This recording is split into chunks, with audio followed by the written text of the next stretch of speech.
Se va a proceder a la solemne investidura como doctor honoris causa del señor Juan Ignacio Cirac Sasturain. Tots dempeus.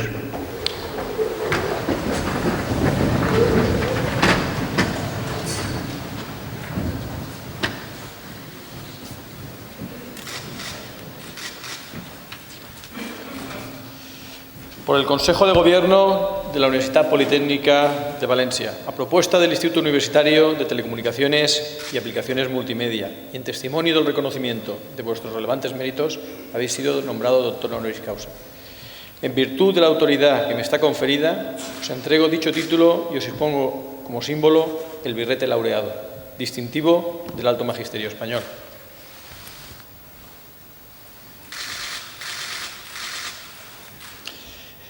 Llevadlo sobre vuestra cabeza como la corona de vuestros estudios y merecimientos. Recibid el anillo que la antigüedad entregaba en esta venerada ceremonia como emblema del privilegio de firmar y sellar los dictámenes, consultas y censuras de vuestra ciencia y profesión.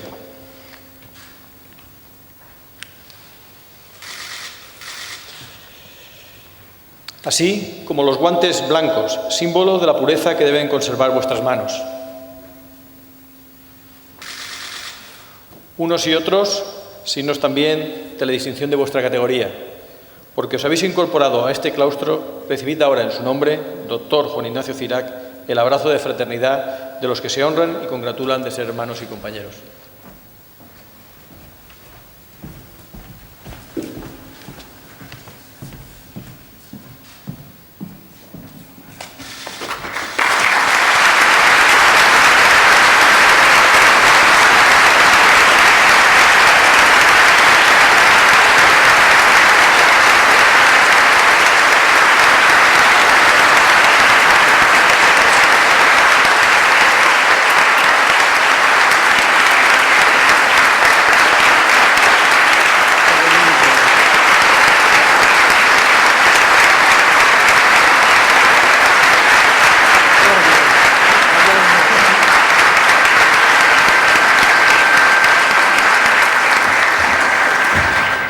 Tiene la palabra el doctor Juan Ignacio Cirac Sasturain.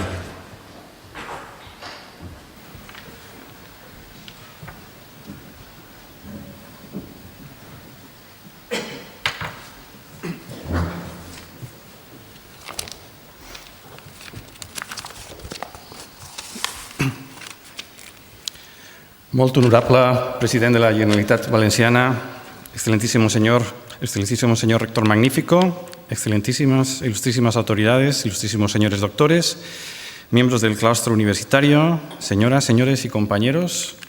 Es un gran honor recibir el doctorado honoris causa por la Universidad Politécnica de Valencia y compartir este privilegio con personas tan ilustres como las que conforman la lista de los distinguidos con este alto honor. Por ello, en primer lugar, me gustaría dar mi más cordial agradecimiento al Instituto Universitario de Telecomunicaciones y Aplicaciones Multimedias de esta universidad y en particular a su director, el doctor José Capmany, por proponer mi candidatura y al Consejo de Gobierno de la Universidad por haberla apoyado. También deseo agradecer a mis compañeros y colaboradores el trabajo que han llevado a cabo durante los últimos 20 años y que ahora se ve reconocido con esta distinción. Estoy, además, especialmente agradecido a las dos universidades valencianas, la Universidad Politécnica de Valencia y la Universidad de Valencia, por haberme concedido esta alta distinción dentro del campus de excelencia internacional en las que ambas participan. A continuación voy a dar unas pequeñas pinceladas sobre el campo en el que trabajo, mi campo de investigación, a pesar de que el doctor Capmany ha dado una magnífica exposición. Bueno, cuando hoy miramos a nuestro alrededor y vemos los edificios, los aviones, los coches, los trenes, todas las tecnologías que tenemos alrededor, nos quedamos sorprendidos porque las podemos utilizar, por supuesto, pero si uno se piensa cómo se llevan a cabo, cómo se construyen, cómo las hacemos, cómo las diseñan los ingenieros, es todavía más sorprendente. Para construir un avión no hace falta primero hacer una maqueta, probar, demostrar que muele, construir el avión y si vuela ya está hecho, sino que podemos coger un ordenador, podemos utilizar una serie de ecuaciones complicadas, podemos ver si va a volar, para ver si el ala se comporta bien, el gasto del combustible, podemos utilizar un simulador de vuelo, meterlo allí y realmente ver cómo va a funcionar ese avión. No hace falta construirlo, sino que lo podemos hacer con la tecnología que tenemos para simularlo. Lo mismo ocurre con edificios, con coches, con trenes, con la mayoría de las cosas que nos rodean.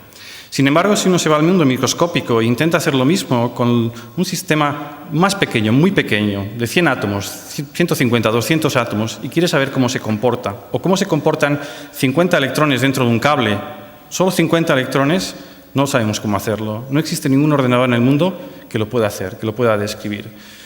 Y esto es realmente impactante, porque los aviones, los coches, los trenes están hechos de millones y millones y millones y millones de átomos. Sin embargo, algo que es mucho más sencillo, que tiene unos pocos átomos, no sabemos cómo podemos predecir si va a conducir la electricidad, si va a ser magnético, si se va a comportar como un imán, si va a conducir el calor, si lo va a hacer bien, si lo va a hacer mal.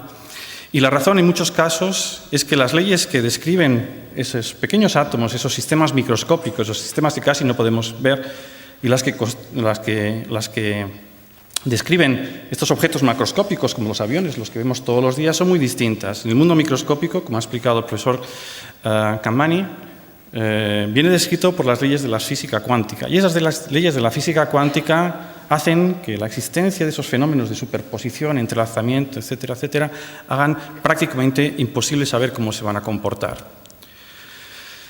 Bueno, pues ese es mi campo de trabajo, intentar ver cómo resolvemos este problema. Y como ha dicho también el profesor Kamani, pues esto no es simplemente que queramos aprender, no es un objeto de curiosidad, sino que existan muchas propiedades que podríamos explotar si fuésemos capaces de entender cómo funcionan estos materiales microscópicos. Un ejemplo es la superconductividad de alta temperatura, los cables electrónicos por los que circula la electricidad y que nos llegan aquí, pues pierden mucha electricidad por el camino, ¿no? Al pasar la electricidad se calientan y eso se pierde en calor y no nos llega la electricidad que luego queremos utilizar. Sin embargo, existen otros materiales llamados superconductores que no pierden la electricidad, conducen la electricidad sin que se produzcan pérdidas. El problema que tienen es que solo lo hacen si los enfriamos mucho, a temperaturas muy bajas, próximas al cero absoluto. Y cuesta más enfriarlos que lo que ganamos en la electricidad. Y, de hecho, si queremos construir materiales ahora que conduzcan la electricidad sin tener estos gastos energéticos a más alta temperatura, tenemos que entender cómo funcionan esos materiales y tenemos que ser capaces de entender pues, cómo funcionan unos pocos electrones y por qué conducen la electricidad a esa alta temperatura. Y esto no lo podemos hacer pues, porque los ordenadores disponibles y los sistemas que tenemos no son capaces, y como he dicho antes, debido a que tenemos que enfrentarnos a la física cuántica para describirlo. Esto que he mencionado y que ocurre no solo en el caso de los materiales superconductores, sino en muchos otros casos, bueno, ya he reconocido desde los inicios de la física cuántica.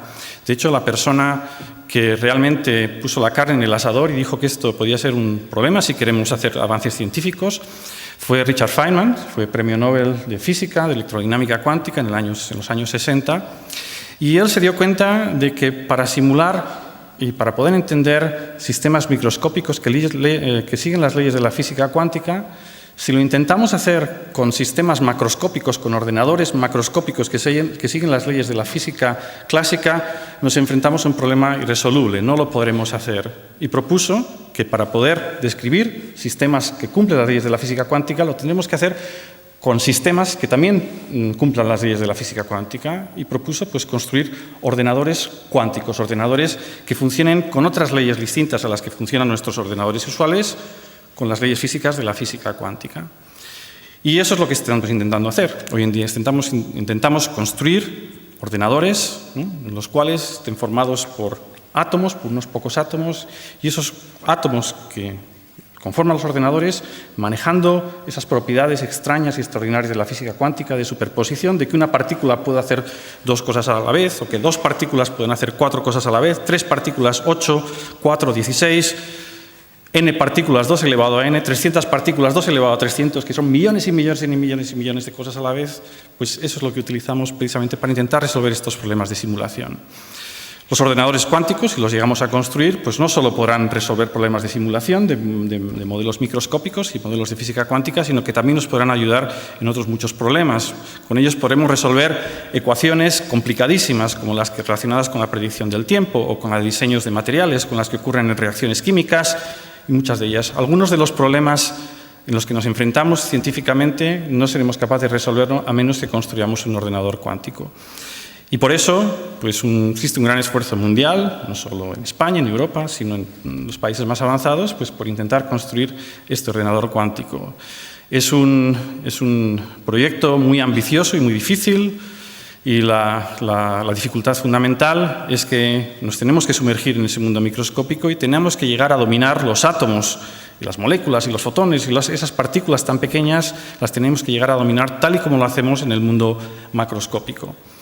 Eso ya lo hemos hecho hasta cierto punto. Existen prototipos de ordenadores cuánticos que por el momento son muy pequeños, permiten hacer cálculos y demostrar que todo funciona como debería de funcionar, y lo que ahora estamos intentando es hacerlos más grandes para que los tengamos algún día, pues no encima de nuestras mesas, pero sí en nuestros laboratorios. Y eso requiere un esfuerzo no solo de físicos como yo, sino también de ingenieros, químicos, matemáticos, informáticos y científicos distribuidos por todo el mundo. Y es un signo de nuestro tiempo, ¿no? Que ahora la investigación no es como ocurrió con el señor Max Planck, que se encerraba en su habitación 6 meses él solo y se le ocurría la idea genial de descubrir la física cuántica, sino que colaboramos los unos con los otros en disciplinas completamente distintas, y solamente juntos, ¿no? Y en colaboración podemos llegar a este fin. Además de la computación cuántica, la física cuántica tiene otras aplicaciones que el profesor Campani ha mencionado. Una de ellas, la más importante tal vez, es la comunicación.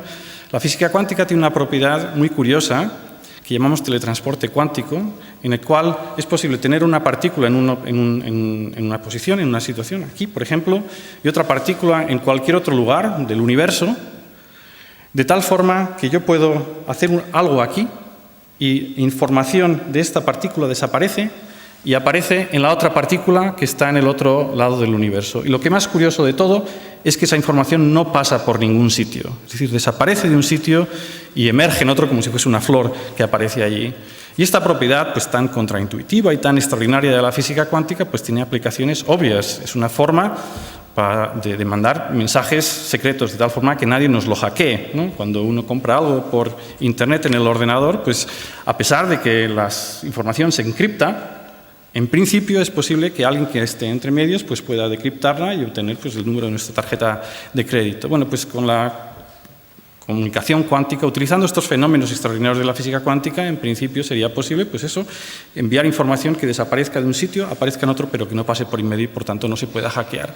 Y como esta, existen algunas aplicaciones, y lo que estamos haciendo, pues no solo yo, sino pues el profesor Campani también en parte de su investigación y otros investigadores españoles y de todo el mundo, es intentar pues, dominar el mundo microscópico, ver cuáles son estas aplicaciones y intentar construirlas. En estos momentos existen unas 30 empresas por el mundo que venden sistemas criptográficos basados en la física cuántica. Desafortunadamente, por ahora solo funcionan a distancias de 10 kilómetros y el coste de un equipo de estos es mucho más caro que los costes habituales. Pero bueno, con el trabajo conjunto, como digo antes, de las distintas comunidades de científicos e ingenieros, pues esperamos abaratar costes y al final devolver a la sociedad lo que está haciendo por nosotros. Nosotros los científicos, lo decimos siempre, tenemos una vida privilegiada por poder hacer lo que nos gusta, trabajar en ello, pues de alguna forma tenemos que pagar a la sociedad y esperamos poderlo hacer de esta forma.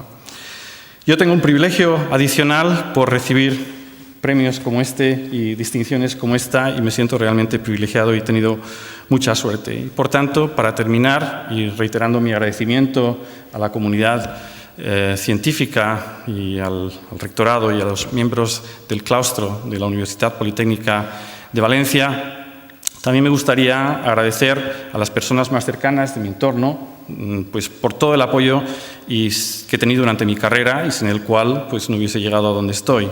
Aparte de mis colaboradores que han trabajado conmigo, cuando uno recibe este tipo de distinciones, pues hay todo un equipo detrás que están escondidos, pero los científicos sabemos muy bien que son más que necesarios y en muchas ocasiones mucho más, merecen tanto más estas distinciones que todos nosotros.